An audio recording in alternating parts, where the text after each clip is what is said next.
नमस्कार, जो ये तस्वीरें देख रहे हैं ये है हिसार के सिविल हॉस्पिटल के मोर्चरी की बिल्कुल सामने की, जहां पर आज मुर्दाबाद के नारे लगाए जा रहे हैं। चंदन नगर का मामला है, जान लेते हैं कि पूरी वारदात क्या हुई थी। जी नमस्कार। नमस्कार जी। क्या हो गया था, क्यों आज नारेबाजी पे उतर आए हैं आप लोग? ये यहाँ जो संजय नगर चंदन नगर का बासिंदा है, उनकी वहाँ लगभग 1.25 एकड़ पैतृक जमीन भी है, उसके अंदर उनकी ढाणी घर बने हुआ है। बीती रात को उसकी जो पत्नी है लंबे समय से उस मजदूर आदमी के साथ, उस इंसान के साथ, अपने जो जीजा रोहतास के साथ अवैध संबंध होते हुए उसके साथ वो झगड़ा करती थी। इस झगड़े का अंजाम हुआ कि परिवार को भी वो फंटा कर रखती थी, परिवार को आने नहीं देती थी, दूसरे भाई बंधों को जब वो आती तो गाली गलौज करती थी। इसी को लेकर के अपने जीजा को और अन्य हत्या आरोपियों को साथ लेकर के बीती रात को राधे श्याम की हत्या कर दी गई और एक नाटक के तहत उसको आत्महत्या दिखाई गई। उस महिला ने उसकी वीडियो बनाई है। सवाल ये खड़ा होता है, जब पति मरता है उसके सामने फांसी है, क्या वो 112 पे कॉल नहीं कर सकती? क्या वो अपने जो भाई भतीजा पारावारी है, तमाम जो 15-20 जो परिवार के लोग रहते हैं, क्या वो उनको नहीं बुला सकती? तो इस तरह से ये जो हत्या की जो कहानी है, ये एक बहुत बड़ी अनसुलझी कहानी है। आप कह रहे हो कि उन महिला जो भी है जिसके ऊपर आप आरोप लगा रहे हैं, उनका किसी के साथ अवैध संबंध था? हाँ, किसके साथ था वो? उसका सक्का जो जीजा, उसका नाम रोहतास है। ओके। और जो ये मर्डर हुआ, ये कह रहे हैं कि आप जमीनी मामले में उसको मार दिया गया था। मामला सर ये जो है ना, पिछले 4 साल लगभग हो गए शादी हुई को। तो ये 2 भाई हैं जो पहले इकट्ठे रहते थे और माँ बाप भी साथ रहते थे। तो जब से शादी हुई है, क्लेश इतना करती थी कि बहुत ज्यादा, कि मैं घर वालों को फंसा दूंगी, ऐसे वैसे ऐसे तमाम क्लेश चलते रहे हैं। और उसके जो ससुराल पक्ष वाले से वो भी आकर हंगामा करते हैं, कई बार मार कुटाई भी करी है। तो इसको देखते हुए कई बार पारिवारिक बातें भी हुई, तो जो छोटा बेटा है उसको लगभग 6 महीने से नजदीक ही मकान बना के उसको अलग कर दिया गया। तो ना तो वो किसी को पास उसको जाने देती थी, अगर वो चला भी जाता छुप छुपा के तो उससे वो बड़ा क्लेश करती थी। बल्कि उसकी अभी माता जी है जो आईसीयू में लगभग 10 दिन भर्ती रही थी, वहां तक भी मिलने उसको जाने नहीं दिया। वो छुप के मिल के गया, उसको पता चला क्लेश करा। तो ये चीजें काफी समय से चल रही थी। और उसके जीजा के साथ उसके अवैध संबंध जो बताए जा रहे हैं, वो भी पहले भी कई बार अपने बुआ के लड़के को लेके उसके भाई और उसके सास ससुर भी आके कई बार मार पिटाई करी है। तो कल बीती रात को जब राधे श्याम आया, तो जो छोटा भाई है वो जो मृत्यु हो चुके हैं, तो वो रात को पूरे परिवार से मिला भी है। वो साथ में गेहूं निकाल रहे थे और अपने ताऊ के घर भी गया है। और उसने रील भी बनाई है गेहूं निकालते हुए, हंसी मजाक करके। वो लगभग 9:30 बजे वापस घर चला गया था। और रात को लगभग 10 साढ़े 10 बजे शोर शराबे की आवाज आई। तो छोटा जो भाई है उसका पास ही ढाणी आधा किलो दूर, वो आए हैं, और दूर से ताऊ जी भी आए हैं। तो उन्होंने शोर शराबा सुना, तो वहां देखा कि 4-5 आदमी है, जिसमें उसका जीजा भी था, उसका ससुर भी था। तो लेकिन घर वालों ने उनको बुला लिया कि तो झगड़ते हैं, तो इनके अब नहीं है, तो वापिस चले गए। सुबह जैसे ही उसने औरत ने, मतलब जो मेरा बड़ा भाई है ताऊ, उसके घर गई और उसको कहा कि देखना राधे श्याम को कुछ चिल्लाती हुई, आवाज लगाती हुई गई। और वो जब वो भाई पीछे पीछे आया तो वो चले सुबह 6:30 बजे आज की। हाँ 6:30 और 6:15 बजे वो बुलाने गई है। वो घर नहीं गई, बाहर से आवाज ले, तो पीछे पीछे गया। तो वो तो किसी पता नहीं किधर चली गई, 10 मिनट बाद आई है। जब भाई वहां गया तो सामान बिखरा हुआ था, जो प्लम्बरिंग का काम करता है उसके औजार भी गिरे हुए थे। राधे श्याम के घर जब गए तो उन्होंने आवाज लगाई, राधे श्याम राधे श्याम, तो उन्होंने कोई आवाज नहीं आई। दरवाजा जैसे अंदर गया तो राधे श्याम वहाँ लेटा हुआ था। तो उन्होंने जाके उसको उठाने की कोशिश करी, तो देखा कि शरीर तो बिल्कुल ठंडा पड़ करड़ा हुआ। तो उसे आशंका हुई, उसे ये आभास हुआ कि शायद कहीं ना कहीं ये मृत है। तो उसके हाव भाव भी थोड़े से बौखला गया। और उसने आवाज लगाई भाई और पड़ोसियों के, उसको सुन के फिर जिसका सगा भाई और फादर जो दूसरी ढाणी में रहते हैं वो आए।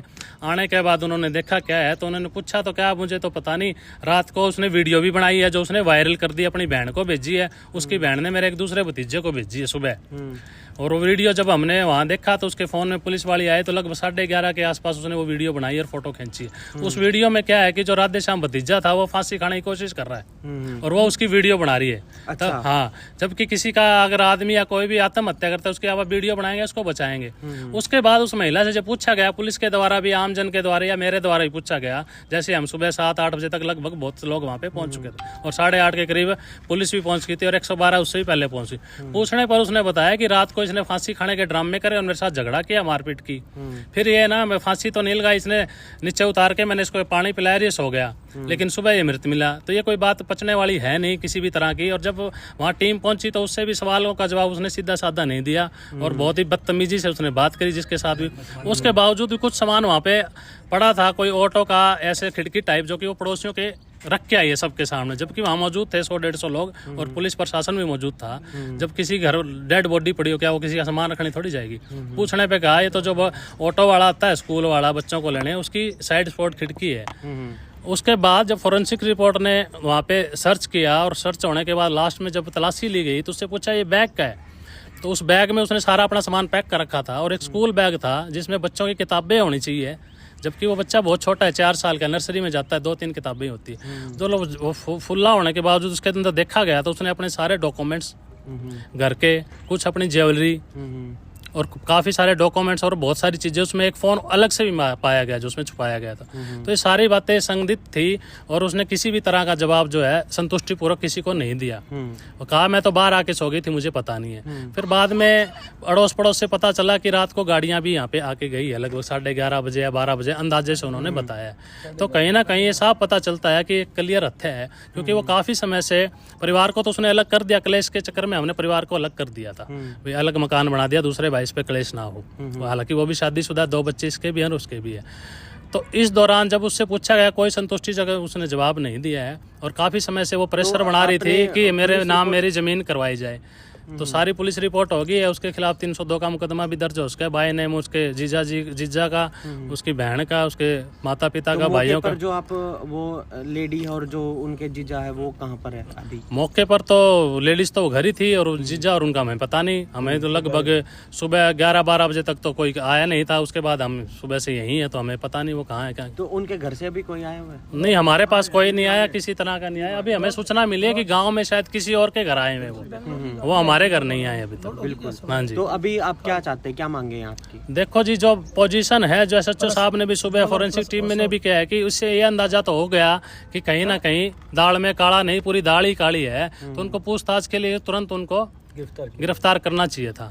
तो हमारी पहली रिपोर्ट मांग तो यही है कि कम से कम उसकी पत्नी और उसके जीजा को कम से कम गिरफ्तार करके पूछताछ तो की जाए। जो बिल्कुल पूरे इतना समाज, वहाँ 200 लोग थे, अनुभव होता, आप अभी समाज में रहते हैं कि बातों से लगभग हम 100 के 100 नहीं तो ये तो अंदाजा हो जाता है कि कहीं ना कहीं गड़बड़ मोटी है और ये हत्या का मामला है प्योर। इसको उसने कहा है कि हमने तो ना तो वहाँ पर किसी ने, पुलिस ने भी हैंगिंग नहीं देखी, ना पंखे पे कुछ लटका हुआ देखा, ना कोई कपड़ा था। आरोप तो यही लग रहे थे कि फांसी पे लटके, फांसी पे तो सबको ये चीज तो उसी ने बताई ना कि फांसी लटकी है इसने। जब उससे पूछा गया कि नहीं ये तो रात को मैंने पानी पिला के सुलाया है, इसे ड्रामा कर रहा था फांसी का, तो इससे पूछा गया कि ड्रामा कर तू वीडियो बना रही, किसी को बताती, तो बोला ये तो आए दिन करता रहता है जी। इस बात को उसने गुमराह करने के लिए, चालाक बनने के लिए आए दिन करता रहता है जी।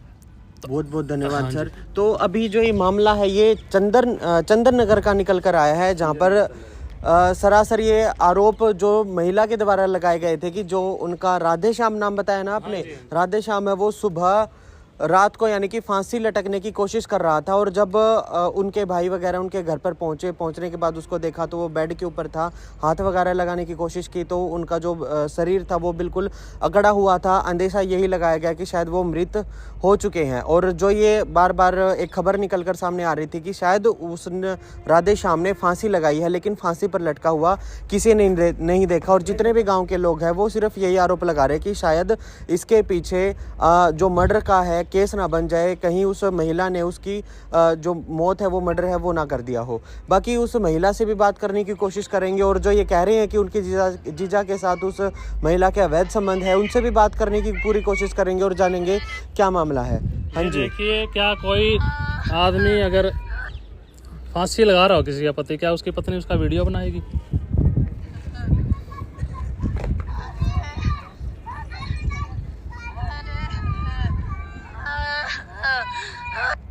ये इतना उसने वीडियो बनाया, इस वीडियो में कहीं वो मृत नहीं है और ना ही मर सकता, क्योंकि जो बेड की और उसकी लंबाई है फॉरेंसिक में ये क्लियर था कि उसके घुटने भी पूरे तरह मुड़े हुए हैं कि वहां पर फांसी लटक ही नहीं सकता, आम जन भी ये देख के बता सकता है। उसके बाद ये देखिए, ये जो फोटो उसने भेजी है इसमें साफ पता लगा कि मृत बॉडी है, कि ये मृत बॉडी है, ये रात की ही फोटो है। और ये सुबह लेकिन ये बयान में ये कहती है कि मैंने तो इसको ये फांसी का जो ड्रामा कर रहा था ना, फिर इसको ये सो गया था, मैंने इसको पानी पिलाया और कुछ ये बोल रहा था और ये सो गया, लेकिन सुबह मृत कैसे मिला, ये उसने अपने बयान में कहा है। तो सुबह मृत क्या है, तो उससे पूछने पर कहा मैं तो बाहर सोई, तो मुझे तो पता नहीं, जब रात को जिंदा था पानी पी के सोया है तो मृत कैसे हुआ। बिल्कुल। हाँ। तो जो अभी ये मामला है, ये फोटो वगैरह उन्होंने भेजी है ये आपके पास, उन्होंने खुद ने क्लिक की है? इस महिला ने अपनी बहन को भेजी है, जिस जीजा के साथ इसके अवैध संबंध है। उसकी बहन ने सुबह, मेरा एक दूसरा भाई रहता है दूसरी जगह खेत में, उस भतीजे के पास भेजी है लगभग 6 साढ़े 6 बजे जी। और उसने ये लिख के भेजा, साथ में रिकॉर्ड करके पता नहीं लिख के भेजा है कि आप अपने भाई की हरकत देख लो। जबकि वारदात रात की, अगर कुछ भेजना था तो रात को ही भेजते, भाई हम उसको संभालते, कुछ हुआ है। 112 पे भी कॉल नहीं किया। हाँ, अगर घर में ऐसी कोई वारदात हो रही है, कोई फांसी लगाने कर चलो अकेली औरत है, आसपास इतना है कि आप अगर थोड़ा जिस आवाज में मैं बोल रहा हूँ ना, इतनी आवाज भी पड़ोसियों के जाती है। बीच में गली का ही गैप है, काफी मकान है, और जो दूसरे भाई का मकान है वो भी ज्यादा दूरी पे नहीं है। और सुबह भी तो वो गई है बुलाने के लिए। बिल्कुल। और सुबह जब गई है, जब भाई गया था तो भाई तो अकेला ही गया, तब शहर घर में लगभग काफी सामान उर्द खुर्द था, खिंडा हुआ था।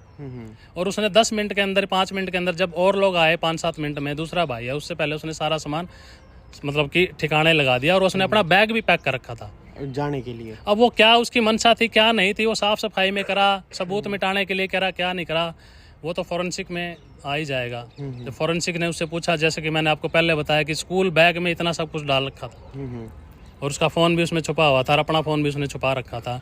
और जिसने भी उससे बात करने की कोशिश की तो बड़ी बदतमीजी से वो पहले भी ऐसे बात करती थी। हालांकि मैंने भी सुबह जाके उससे पूछा कि कौन आया था रात को, कोई आया था, तो उसने कहा मेरे पे इल्ज़ाम लगाने कि तू ही आया था रात को। अच्छा। हाँ, जब फिर SHO साहब है, जब उसके खींचे ताड़े, मैं कुछ बोलने लगा, कहती मैं तो इसको जानती ही नहीं। हालांकि मतलब आपके ऊपर ही एलिगेशन, मतलब वो उल्ट सुल्ट बोल रही थी, बौखलाई हुई थी, अपनी बातों का कोई जवाब ना देने के कारण वो बौखलाई हुई थी। SHO ने भी उसको कई बार दबड़काया है, यहाँ तक कि ये कहा कि तेरे लगाने पड़ेंगे। तो सर इसका मतलब यही है, अंदेशा यही लगा जा रहा है कि उनका आत्महत्या नहीं, वो मर्डर। बिल्कुल मर्डर है सर, बिल्कुल। हाँ। तो अभी पूरा मामला आपने जान लिया है, जो इनका कहना था वो हमने बात हमारे चैनल के माध्यम से आप सभी को दिखाई है। प्रशासन से भी हम यही उम्मीद करते हैं कि इस मामले की निष्पक्षता से जांच करके जो भी दोषी करार होते हैं उनके ऊपर कड़ी से कड़ी सज़ा दी जाए। और बाकी जो भी जिनके ऊपर ये इल्ज़ाम लगा रहे हैं, वो जीजा और वो महिला, उन दोनों से भी हम बात करने की पूरी कोशिश करेंगे। या फिर अगर वो इस वीडियो को देख रहे हैं, हमारे माध्यम से अपना पक्ष रखना चाहते हैं, तो वो हमसे संपर्क जरूर कर सकते हैं। बाकी इस वीडियो को देखने के बाद आपका क्या मानना है, अपनी राय कमेंट बॉक्स में जरूर रखते रहे और इस वीडियो को ज़्यादा से ज़्यादा शेयर जरूर करते रहें। राधे श्याम के हत्यारों को गिरफ्तार करो।